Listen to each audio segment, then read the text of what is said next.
attaché à la corde par l'orteil de son pied gauche, les mains liées dans le dos, la tête en bas à quelques centimètres du sol, Go-Yoon commence à trouver le temps un peu long. Maintenant que le soleil est au zénith, il y fait une chaleur épouvantable, sans un souffle d'air. Et Go-Yoon attend la tombée de la nuit avec une certaine impatience.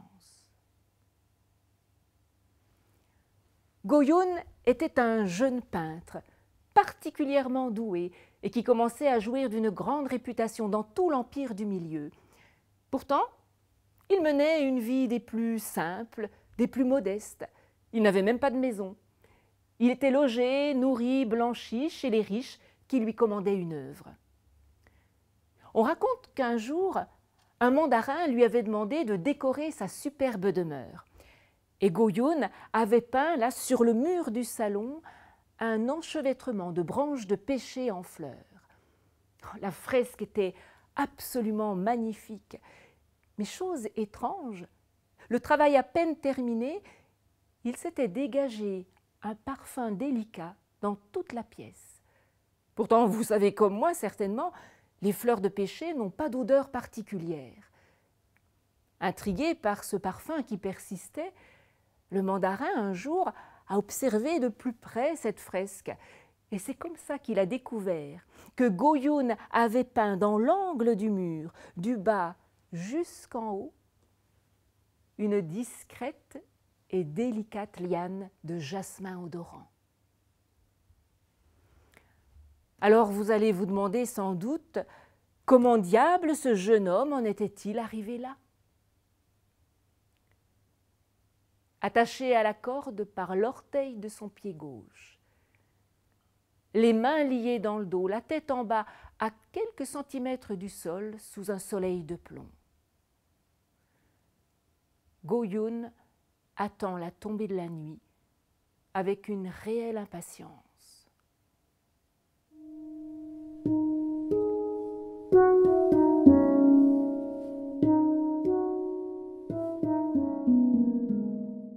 Sur le grand mur blanc, le vieux peintre Chang avait tracé 2 longues ondulations, l'une bleue, l'autre jaune et or. Le trait était à la fois simple et puissant, le dépouillement, la sobriété absolue.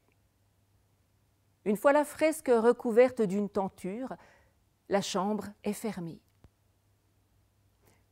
Dans le milieu de la nuit, l'empereur qui dort dans la chambre voisine est réveillé par un bruit, par une sorte de grondement. Il vient voir ce qui se passe dans la chambre impériale et là, dans la pénombre, il remarque d'abord la tenture tombée sur le sol. La tenture tombée sous le frémissement des 2 ondulations. Les 2 ondulations qui se transforment en 2 énormes serpents. Des pattes aux griffes acérées apparaissent, des ailes se déploient dans leur dos, leurs têtes deviennent effrayantes, naseaux dilatés, gueules béantes. Dans un ballet infernal, les 2 dragons se mettent à tourner, voler dans la chambre. Ils tournent, ils volent devant l'empereur totalement tétanisé. Quand le calme revient, il ne reste plus rien de cette vision fantasmagorique, plus rien dans la chambre que la tenture tombée sur le sol et les 2 ondulations tracées sur le mur. Avant même le petit jour, l'empereur demande qu'on aille chercher le vieux peintre Chang. Le voilà bientôt là, au chevet de l'empereur. L'empereur lui raconte cette étrange vision, il lui demande des explications et en guise de réponse, le vieux peintre l'invite à visiter son atelier. Le temps de faire quelques préparatifs, quelques jours plus tard, les voilà partis. L'empereur dans son palanquin, accompagné de ses courtisans et de quelques gardes, et le vieux peintre Chang sur le dos de sa mule.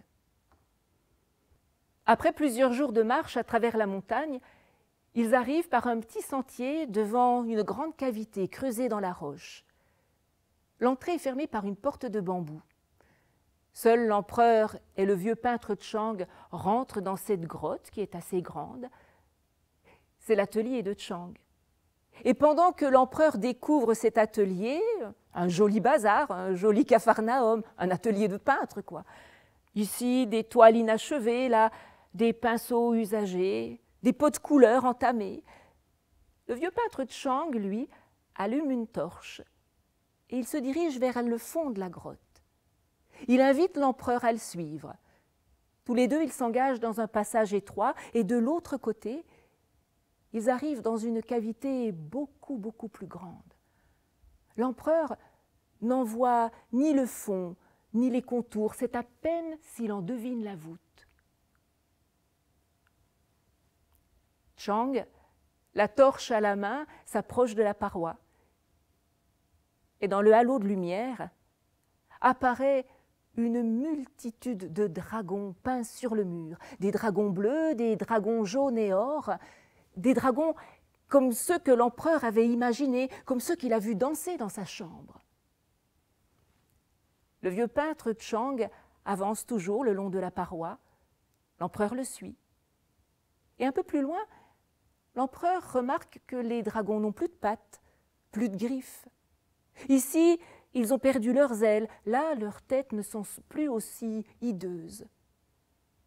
Au fur et à mesure qu'ils avancent, les détails superflus disparaissent, le trait s'affine toujours davantage. Alors l'empereur comprend. Au rythme des pas lents et silencieux de Chang, l'empereur comprend le long chemin parcouru pour arriver tout au fond de la grotte, pour parvenir aux deux longues ondulations, l'une bleue, l'autre jaune et or, expression de l'essence même du dragon, tracée d'un simple geste.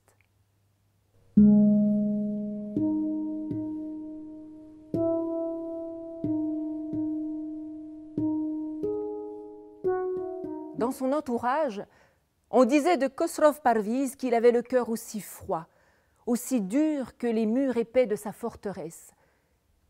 Et quand son pas lourd résonnait dans les longs couloirs de sa citadelle, le sang de ses sujets se glaçait d'effroi.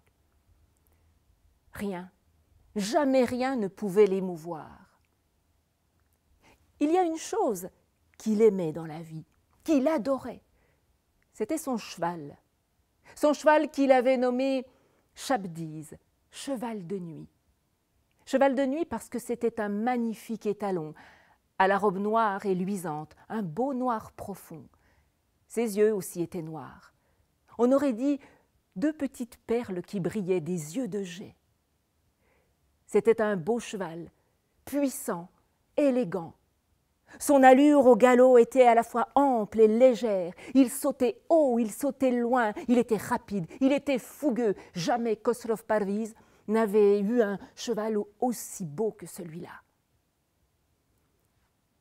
Jusqu'au matin où le palefrenier rentre dans l'écurie et il découvre là, allongé sur le sol, le corps sans vie de Shabdiz. La terrible nouvelle se répand aussitôt dans tout le palais. On se la chuchote à l'oreille comme un secret brûlant, et un silence de mort se répand dans toute la forteresse. En moins de temps qu'il ne faut pour le dire, tous les ministres, tous les conseillers de Khosrow Parviz se retrouvent réunis là, dans cette grande salle souterraine. Et là, je vous garantis que dans cette assemblée, la peur, ce jour-là, est palpable.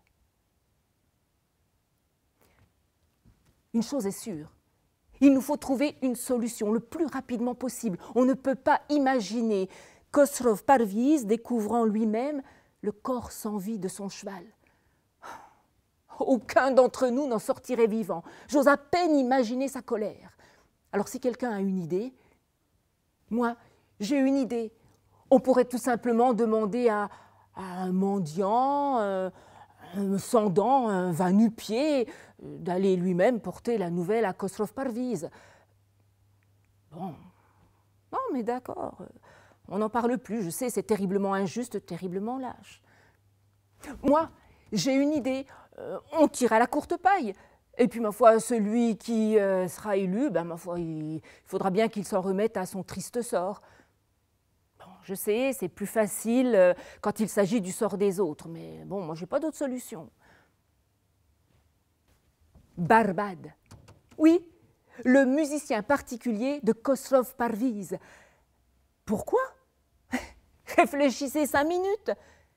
Est-ce que vous avez déjà vu Khosrow Parviz lever la main sur Barbad? Non, jamais. Il est le seul autorisé à pouvoir le déranger la nuit comme le jour. Regardez l'autre jour, en plein conseil des ministres. Barbad avait un nouveau petit morceau de musique à faire découvrir à Khosrow Parviz. Il est arrivé, tout s'est arrêté et Khosrow Parviz a applaudi. Alors moi je vous le dis, Barbad, c'est notre solution. Il faut aller le chercher.